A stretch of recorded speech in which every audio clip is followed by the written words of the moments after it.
Bonjour à tous, bienvenue dans le cabinet d'Agathe Devry. Vous pouvez me retrouver sur la plateforme Wengo France ou sur Astro Center. Je suis Agathe Devry. Vous pouvez me retrouver par téléphone au 01 75 75 40 42 avec l'identifiant 77 572 ou tout simplement si vous vous inscrivez sur internet, vous donnez en majuscule le mot Agathe, toutes les lettres en majuscule, et vous serez rattaché en tant que filleule à moi, et vous bénéficierez de super réductions. Les amis, aujourd'hui nous allons parler du signe astrologie, dans l'astrologie chinoise, du signe du cochon, qui correspond aussi au signe du scorpion dans l'astrologie traditionnelle.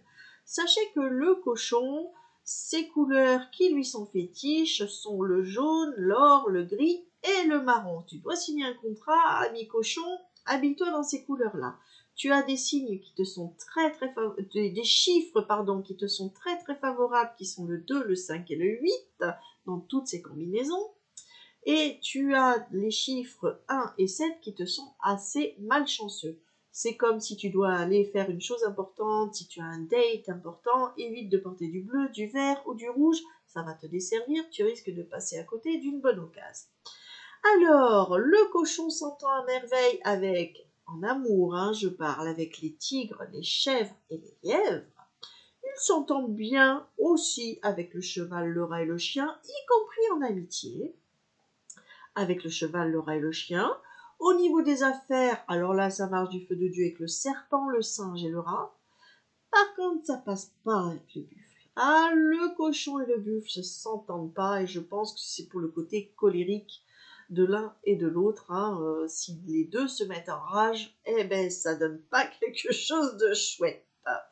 Après, tout dépend aussi du masculin ou du féminin. Sachant que le cochon est yin, c'est un féminin et il est dans l'émotionnel, il est associé donc au yin, aussi à l'eau en astrologie chinoise. Le yin correspond à l'eau, au signe féminin. Le cochon, il est loyal, généreux, gentil, bienveillant, il est dans l'authenticité et c'est un pacificateur. Il est médiateur, souvent diplomate, il est tolérant et sympathique, il est cordial et il est souvent très très cultivé. Et sous son air comme ça, il est très cultivé. Il jouit d'une belle intelligence aussi. Il contrôle ses émotions, il est assez dans le contrôle de ses émotions. Quand il se lâche vraiment, c'est que c'est le trop-plein. Il tombe facilement amoureux, il est doué pour le bonheur en tout cas le cochon, il est facile à vivre, c'est le compagnon rêvé pour n'importe quel signe, sauf pour le buffle. Il fuit les conflits, il est humble, modeste, honnête, par contre, il est gourmand, il est insensible aux critiques. Alors c'est vrai qu'on peut critiquer le cochon, et pourtant la critique des fois fait avancer. Et bien le cochon il n'en a rien à faire. Tu dises du bien de lui ou du mal de lui, ça lui glisse dessus. Mais bon, tiens-en compte ami cochon, des fois la critique elle peut te permettre de te remettre en question. Il manque de raffinement souvent le cochon, il est brut de décoffrage. Il est capable par contre dans son mauvais côté de gros coups de sang et il vit au jour le jour. Chaque jour, il vit vraiment le moment présent. Il est vraiment, si j'ai, c'est bien, si j'ai pas demain, tant pis, j'aurais au moins vécu ce jour-là. Il est un peu comme ça, le cochon. Donc, tenez-en compte si vous êtes amoureux du cochon. Même s'il est loyal, même trop loyal, il est un petit peu comme le chien là-dessus. Voilà, et tenez compte de ce côté, je vis au jour le jour. Faut pas le chercher en tout cas le cochon, il est comme le buffle, il fonce dans le lard. Il a tendance par contre, hélas, ça c'est pour aussi le mauvais côté, à faire passer les autres avant lui-même. Alors attention, même en amour, il a tendance à être dans l'abnégation quand il est amoureux. Donc je te le dis, toi, cochon, fais attention quand tu aimes, ne tombe pas dans l'abnégation parce que du coup tu n'intéresseras plus l'autre. Ne tombe pas, ne t'oublie pas en amour surtout, ne t'oublie pas, ami cochon. Il a des métiers, même au travail d'ailleurs, il a tendance à s'oublier. Il est souvent sujet au burn-out, le cochon, parce qu'il se donne à fond. Il va au bout des choses et au bout de ses engagements en tout cas. Dans les métiers. Alors toi, tu es attiré par les métiers du social, du soin aux autres. Tu es aussi un excellent DRH. Et quand je dis DRH, dans le bon côté de la chose. Parce que maintenant, on voit des DRH, c'est des éliminateurs. Hein, c'est à celui qui va... on te dit au DRH, tiens, tu choisis lequel je vais licencier. Eh ben, tu demandes cette mission-là à un DRH qui est cochon, je te garantis, il va te donner du fil à retordre parce que il est très dans l'humain. Donc c'est un très bon DRH côté humain, je veux dire, pas côté tacticien. On voit des soigneurs, on voit des docteurs.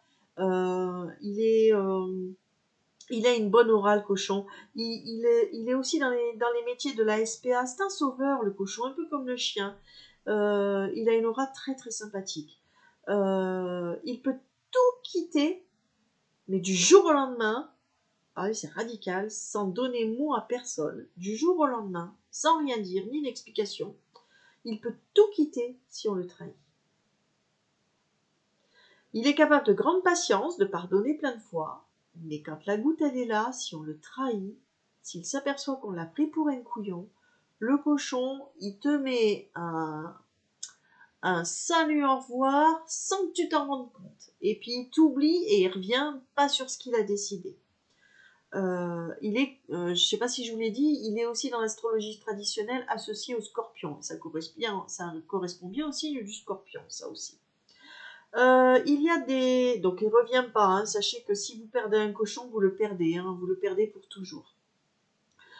Les personnalités du signe astrologie chinois du cochon, eh ben nous avons Pavarotti, on a Jules Verne, on a Mozart, on avait l'ancien président Pompidou, président de la France, on a notre excellent Stephen King aussi, notre admirable Maria Callas, qui était du signe du astrologie chinois du cochon. On connaît le côté généreux comme ça. Le mois de novembre te correspond à merveille, ami cochon, si tu as des projets, si tu as des choses à faire. Novembre, en tout cas, c'est le mois où tu te sens le plus à l'aise. Ta fleur favorite, si on veut te faire plaisir, on t'offre des fleurs de type souci, marguerite, tournesol, toutes ces fleurs qui ont des pétales assez longs. Hein, je vous le dis, si vous avez un chéri cochon ou une chérie cochon, ce genre de fleurs, c'est valeur sûre. Si vous voulez lui faire plaisir, un gros bouquet de fleurs type voilà, marguerite, souci, toutes ces fleurs qui ont de très beaux pétales longs ou justement tournesol. Voilà mes amis, c'était le détail des signes de l'astrologie chinoise. N'oubliez pas de regarder les autres vidéos si vous voulez connaître les particularités de vos signes dans l'astrologie chinoise. Je voulais absolument vous faire ces petites parenthèses qui détaillaient un petit peu ces petites particularités. C'était important, si vous êtes avec quelqu'un, de savoir un petit peu à quoi vous attendre. Vous pouvez me retrouver sur la plateforme Astro Center by Wengo, les amis. N'oubliez pas, je suis Agathe Devry et je me ferai un plaisir de vous entendre pour une voyance, une guidance avec ma boule de cristal, mes tarots, au 01 75 75 40 42. Mon identifiant est le 77 572. À très vite sur Wengo. Tchuss et merci de m'avoir suivi tout jusque-là. Ciao!